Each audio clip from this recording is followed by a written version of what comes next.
We have a great day planned for you, a great way of remembering Dennis and talking about Dennis and telling lies about Dennis and a lot of things. First off, I want to thank a lot of people. Well, I'll thank a few people for starting this. Jonah Dennis Hamilton, Lori Roberts, Janet Harrington, Dana Jang, Don West, and many others. Please check out your program to see the list of all the people that worked on making this possible. And thank you to the folks here at the Spot for hosting this. We really appreciate that. Also, if you haven't already been in one, please try to get into a photo and catch a photographer for group photos and pose them yourself. Chris Bradford, Tricia Lieber are taking photos all over the place, so please try to get into a photo because we want a really good record of everybody was here so we can remember who the heck you are. Let's see, you'll have a chance to say a few words about Dennis shortly. We'll call some people up and we'll let you know when. There's a fantastic audio-visual presentation made by Anne Fran that will follow all the remembrances of Dennis, so stay for that. It'll be great. Let's see, a lot of the photos that are being taken will probably be posted on KOME.us. That's KOME.us within the next week or so. So check out that site and we'll have some information for you there. And let's see, I guess that's it right now. I had a great time, very briefly, I had a great time working with Dennis because I was the movie guy. I was not on the payroll. So that means I worked after hours, and that's when Dennis did his show. So I got to know Dennis pretty well, and we had a great time. And every time you make a mistake today, Dennis will be laughing. He's up here somewhere, I know it. Anyway, right now, I'd like to introduce Jonah Dennis Hamilton.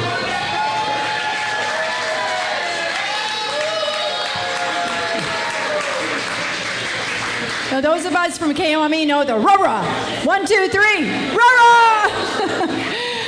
Well, actually, we're going to start some of the talking right now because I know a lot of you have some memories that you want to share. Even if you have a little one, you're welcome to come up here and just say something. Just make sure you speak up so we can hear you.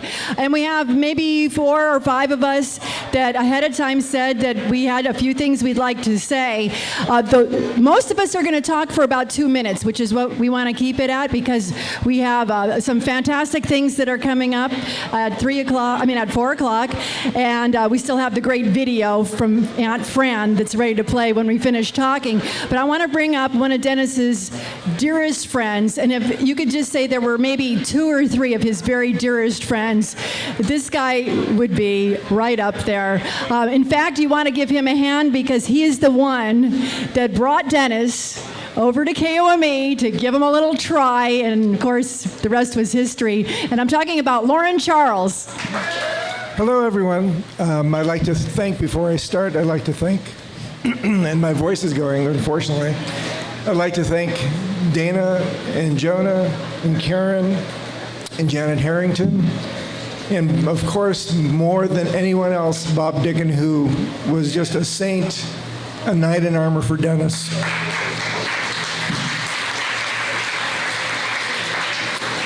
I wrote a eulogy for Dennis. It turns out that it was 9 pages long. I don't think you can bear with me that long, and my voice can't either.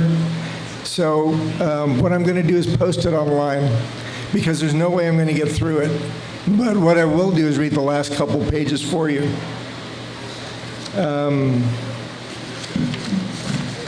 So bear with me as much as you can. No, I don't need glasses. My eyesight's great.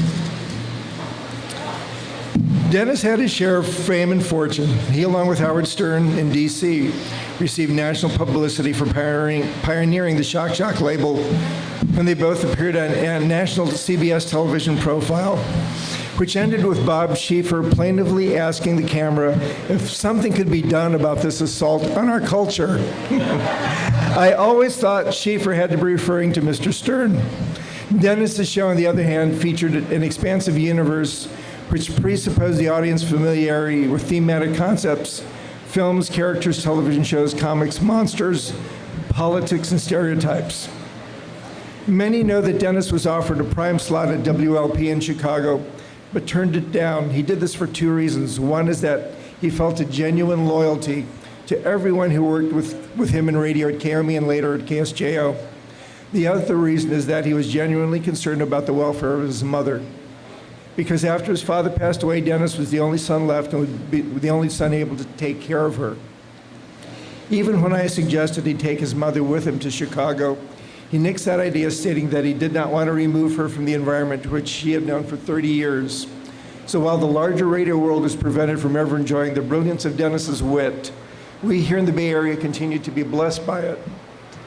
I can't help but think that a young Wozniak or Steve Jobs may have listened to Dennis late at night while they were pondering the direction of their new line of Apple computers and peripheral products.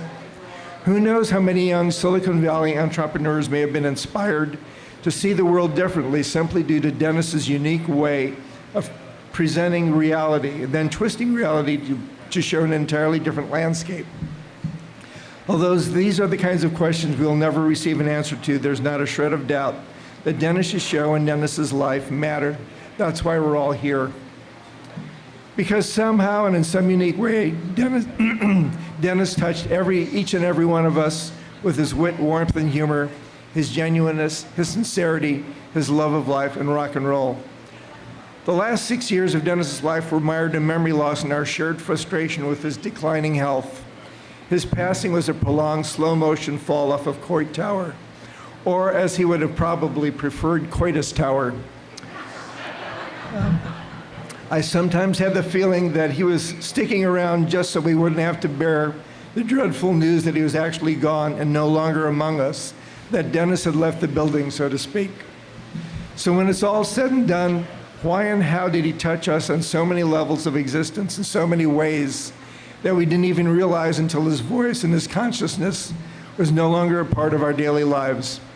For me, the answer to that question has many dimensions, but I'm forced to refine it to its essence, and it's this. Dennis accepted you as you were and never asked you to change your ways or expected you to do so.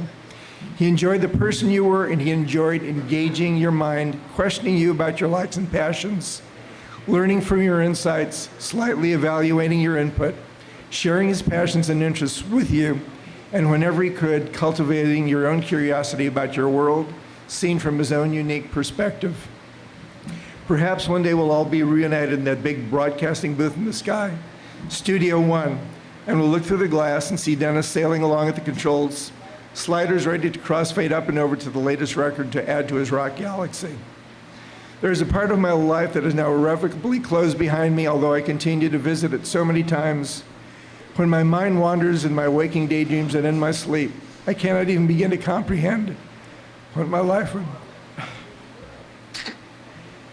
I cannot begin to comprehend what my life would have been like had I never met Dennis.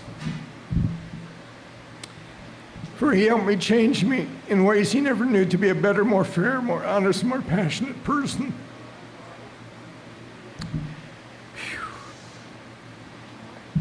He had an irreplaceable gift. Thank you. Yeah. He had an irreplaceable gift which enabled him to bring out the best in everyone he met, to put them immediately at ease, and to gauge their mind on multiple levels. And always with that vivid sense of humor, the unique lens through which he saw his world, and help us see it in new ways too. There's a song by the Kings, sung by Ray and Dave, that perfectly captures where we are, what we've experienced, and our ultimate hopes for another go-around. I've paraphrased it a bit for brevity. The song is scattered. To the fields we are scattered from the day we are born, to grow wild and sleep rough till from the earth we are torn. And the soul that is free can live on eternally, and the spirit can live on, though it's scattered in the world beyond. For in the end, what will it matter? There'll only be my ashes to scatter. And all the logical answers in a worrying mind will be scattered in time, beaten and battered. To the earth you are scattered. You're going home, so what does it matter?